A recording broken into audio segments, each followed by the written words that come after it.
እንደዚህ ያለ ያገባችው ይሞታል ተብላ ነው ለካ ያገባችው። አዎ ካንሰር አለበትና የሚቆየው 3 ወር ነው እና ውርስ ትወርሻለሽ ተብላ እሺ ብላ ስታየው 1 ወር አልሞተም ሰውየው።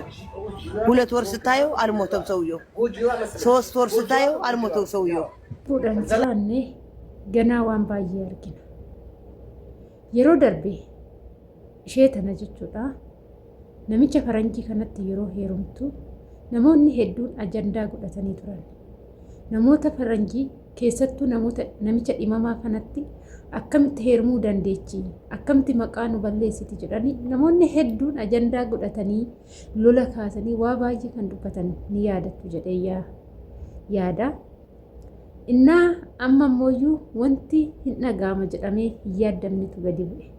Keessattuu shamarran keenya yaada akkanaa, yaada xixiqqishuu, yaada fakkeenyaa, yaada astaasammii sammuu keechan keessa jiru.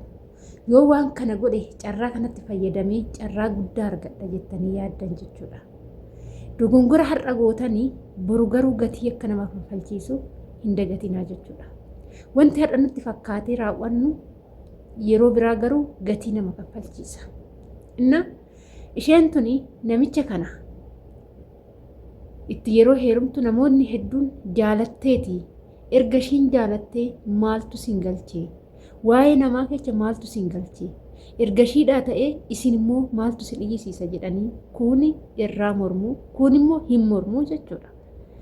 Balaa ishiitiin namoonni hedduun wal lolaa wal dhabaa ture. Egaa shamaa harka funee kabajamtootaa daawwattoota hordoftoota keenya nageenyi koo kan jaalalaa fi kabajaa bakkaa fi lafa jirtan siniif haa baay'atu. Anis obboleettiin keessan Waaqayyoof galannaa ga'uu nagaa fayyaa kootidha. Namoonni tokko namni yoo dhukkubsatee waanuma duutti fakkaata. Osoo namni dhukkubsate sun jiru kani ani fayyaan qaba. Waa carraa kanatti yoon fayyadame ani nan jiraadha. Waan kun hundu qabeenyi kun hundu kiyya ta'a. Sababii kanaaf namicha dhimamaa kanatti heerumee carraa kanatti fayyadama jettanii yaaddan. Yaadni kun lubbuu kan baasuu danda'us kan jiraachisuu danda'us isa ardiif samii uume Waaqa qofaadha jechuudha. Sanirraa kan hafe namni lubbuu tursiisuus hin danda'u, ajjeesuus hin danda'u. Ajjeesuu ni danda'a. Maaliif ajjeesuu hin danda'a namni? Garuu lubbuu kana namni tokko yoo dhukkubsate namni kun hin du'a jedhanii yoo yaadan kan hin du'a jedhanii yaada sun hafee kan immoo hin du'a jedhee itti yaadu sun kan fayyaa jiru sun du'uu danda'a.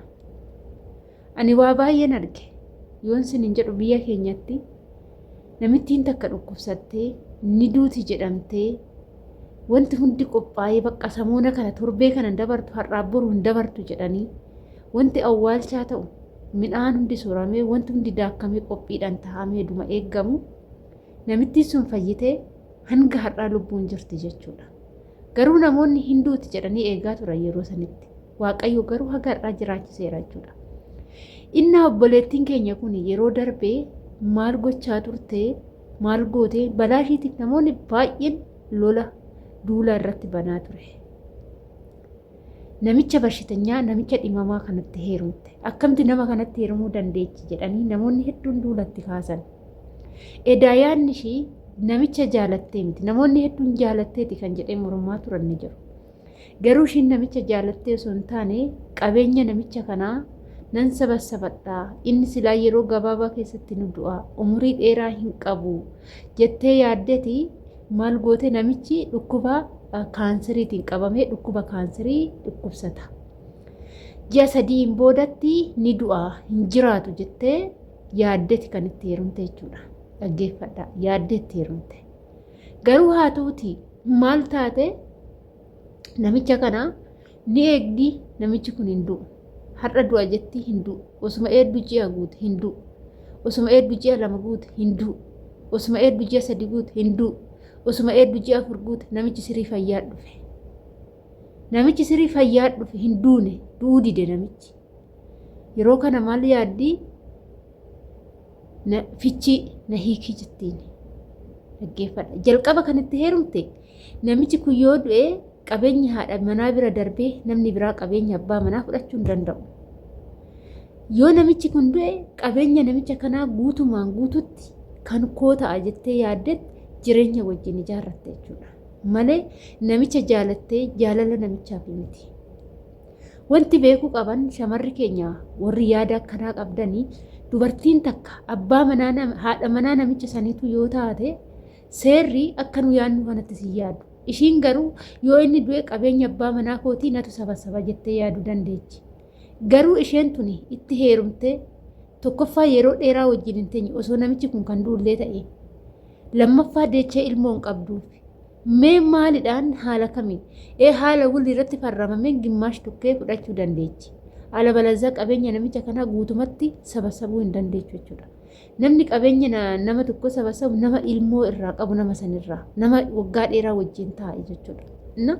Haguma fedhallee yoo ta'e nama qabeenya qaba jedhanii namni kun dhiiras haa ta'u shamaras haa ta'u viidiyoon kun nama hedduu barumsa ta'a. Qabeenya jedhanii namatti dhiyaachuu isheen tun qabeenya qabdii amma ishii fayyadu ani immoo itti siqee qabeenya kana harkaa saamin irraa gura namni jedhanis ni jiru. Ergaa guddaa qaba viidiyoon kun. Yoo ati fakkeenya shamarran biyya Arabaa kana namoonni tokko maal irratti yaadu ishiin umuriidhaan deemtudha.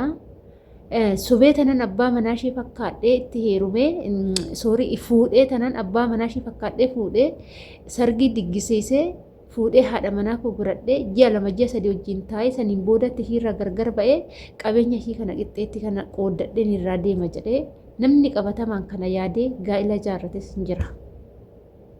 Qabatamaan jechuudha. Naman ani beekutti nama biyya kootii naman ani beeku intalli biyya Arabaa kana hojjette.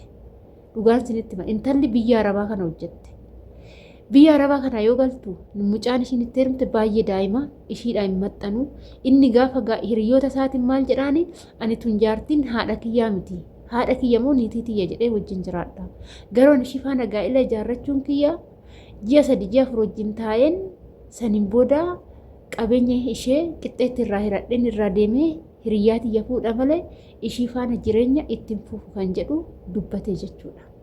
Inna isheen tunis fakkeenyuma sanii namichi kun silaa hin du'a ji'a 3 caala hin taa'u ji'a 3 hin boodatti inni du'a waan ta'eef qabeenya isaa kana natu sabasabata natu fudhata jettee yaaddee namicha kana itti heerumte. Garuu akka itti ishii yaadde sun ta'uu dide namichi du'uu dide namichi fayyaa dhufe fayyaa argachaa dhufe jechuudha. Yaada sammuu xiqqishuu yaadu sammuu dhabu namni tokko kan ajjeesus kan jiraachisus waaqayyoodha. Namni dhimameef hin du'a jedhamee eeggame fayyee natsaa ta'ee jiraachuu danda'a jechuudha. Kanaaf obboloota koo yaada hin taane yaada gadhee yoo sammuu keenyatti yaadne nu miidha malee nama miidhu. Har'a namichi du'uu dinnaan fichii gaafatte. Bakka irraa adda ba'uu gaafatte. Na hiiki jetteen. Namichi immoo haadha manaa kootii ani sin hiikuu sin barbaadaa jedheen. Beeka ani sin hiikuu sin barbaada sin jaaladha. Kanaafuu sin hiikuu jedheen. Ishiin immoo ani si jaaladhee sitti hin heerumne bakka ati du'uu diddeerta na hiiki jetteen. Mee ammaa kana maal jedhu kana safuu. Kanaafuu astasaasabii yaada gadhee waan hin taane kana namoonni yaadanii astasaasabii baay'ee gadheedha isiniin jechuudha. Kanaafuu waan akkanaa kana hin yaadinaa isiniin jedha. Namoonni yaada akkanaa kana namoota tokko jaarsa umurii keessanii olii tokko yoo inni qabeenya qabaate faayidaa isaatii faayidaadha jettanii yoo itti siqxanii booda ofumaan miidhamu. Nama dhukkubsataa tokko faayidaadha haadha manaasaa fakkaadhee yookaan abbaa manaa ishee fakkaadhee itti seenin nama kana miidhee biraa deemattanii yoo yaaddan waaqayyoon immoo gara tokkoon dhufee isinillee isin miidhuu danda'a. Isiniin jechuu jaaladha. Kanaafuu astasaasabii yaada gadhee yaadinaa isiniin jedha. Viidiyoo kanarraa barumsa guddaa fi ergaa guddaan argadhe isinifillee ergaa guddaa qaba jedhee yaada turtiin wajjin gootaniif ulfaadha galatooma. Amma viidiyoo kiyya asumarraa nan goolaba mana kana laayik sheer gochuudhaan nu jajjabeessaa isiniin jennaa waleeteechaan jabeeffadhaadha. Hanga viidiyoo biraatti walitti himtutti